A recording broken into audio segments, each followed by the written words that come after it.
ನಗರದಲ್ಲಿ ಸೂರ್ಯನ ಅಬ್ಬರ ದಿನದಿಂದ ದಿನಕ್ಕೆ ಮಿತಿ ಮೀರುತ್ತಿದ್ದು ಸಿಲಿಕಾನ್ ಸಿಟಿ ಈಗ ಕೆಂಡದಂತಾಗ್ತಾ ಇದೆ. ಇತ್ತೀಚಿನ ಹವಾಮಾನ ವರದಿಗಳ ಪ್ರಕಾರ ನಗರದ ತಾಪಮಾನ ಈಗಾಗಲೇ 36 ಡಿಗ್ರಿ ಸೆಲ್ಸಿಯಸ್ ಗಡಿಯನ್ನ ದಾಟಿದ್ದು ಮುಂದಿನ ಕೆಲವು ದಿನಗಳ ಕಾಲ ಇದು ಮತ್ತಷ್ಟು ಏರಿಕೆಯಾಗುವ ಲಕ್ಷಣಗಳಿವೆ. ಈ ತೀವ್ರ ಬಿಸಿಲಿನ ತಾಪದಿಂದ ಸಾರ್ವಜನಿಕರ ಆರೋಗ್ಯವನ್ನು ರಕ್ಷಿಸುವ ನಿಟ್ಟಿನಲ್ಲಿ ಗ್ರೇಟರ್ ಬೆಂಗಳೂರು ಪ್ರಾಧಿಕಾರ ಮಹತ್ವದ ಮಾರ್ಗಸೂಚಿಗಳನ್ನು ಬಿಡುಗಡೆ ಮಾಡಿದೆ. ಮುಖ್ಯವಾಗಿ ಮಧ್ಯಾಹ್ನ 12 ಗಂಟೆಯಿಂದ 3 ಗಂಟೆಯ ಅವಧಿಯಲ್ಲಿ ಸೂರ್ಯನ ಕಿರಣಗಳು ಅತ್ಯಂತ ತೀಕ್ಷ್ಣವಾಗಿರುವುದರಿಂದ ಈ ಸಮಯದಲ್ಲಿ ಸಾರ್ವಜನಿಕರು ಅನಗತ್ಯವಾಗಿ ಮನೆಯಿಂದ ಹೊರಬರಬಾರದು ಎಂದು ಕಟ್ಟುನಿಟ್ಟಿನ ಸೂಚನೆ ನೀಡಲಾಗಿದೆ. ಈ ಅವಧಿಯಲ್ಲಿ ನೇರ ಬಿಸಿಲಿಗೆ ಮೈಯೊಡ್ಡುವುದು ಹೀಟ್ ಸ್ಟ್ರೋಕ್ ಮತ್ತು ನಿರ್ಜಲೀಕರಣದಂತಹ ಗಂಭೀರ ಆರೋಗ್ಯ ಸಮಸ್ಯೆಗಳಿಗೆ ದಾರಿ ಮಾಡಿಕೊಡಬಹುದು ಎಂದು ಎಚ್ಚರಿಸಲಾಗಿದೆ.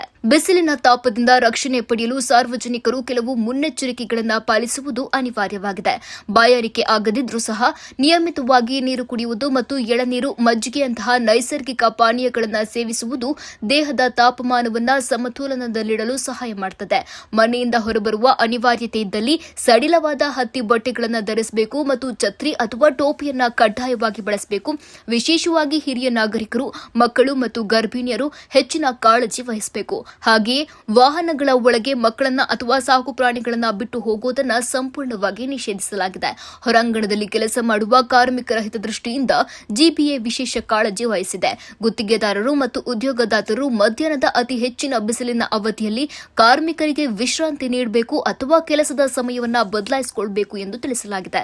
ಒಂದು ವೇಳೆ ಯಾರಿಗಾದರೂ ಅತಿಯಾದ ಸುಸ್ತು, ತಲೆನೋವು ಅಥವಾ ವಾಂತಿಯ ಲಕ್ಷಣಗಳು ಕಂಡುಬಂದಲ್ಲಿ ತಕ್ಷಣವೇ ನೆರಳಿನ ಜಾಗಕ್ಕೆ ಸ್ಥಳಾಂತರಿಸಿ ವೈದ್ಯಕೀಯ ಚಿಕಿತ್ಸೆ ಕೊಡಿಸುವುದು ಅಗತ್ಯವಾಗಿದೆ. ಪ್ರಾಣಿ ಪಕ್ಷಿಗಳಿಗೂ ನೀರಿನ ದಾಹ ಹೆಚ್ಚಿರೋದ್ರಿಂದ ಸಾರ್ವಜನಿಕರು ತಮ್ಮ ಮನೆಗಳ ಮುಂದೆ ನೀರು ಇಡುವ ಮೂಲಕ ಮಾನವೀಯತೆ ತೋರಬೇಕು ಎಂದು ವರದಿಯಲ್ಲಿ ವಿನಂತಿಸಲಾಗಿದೆ.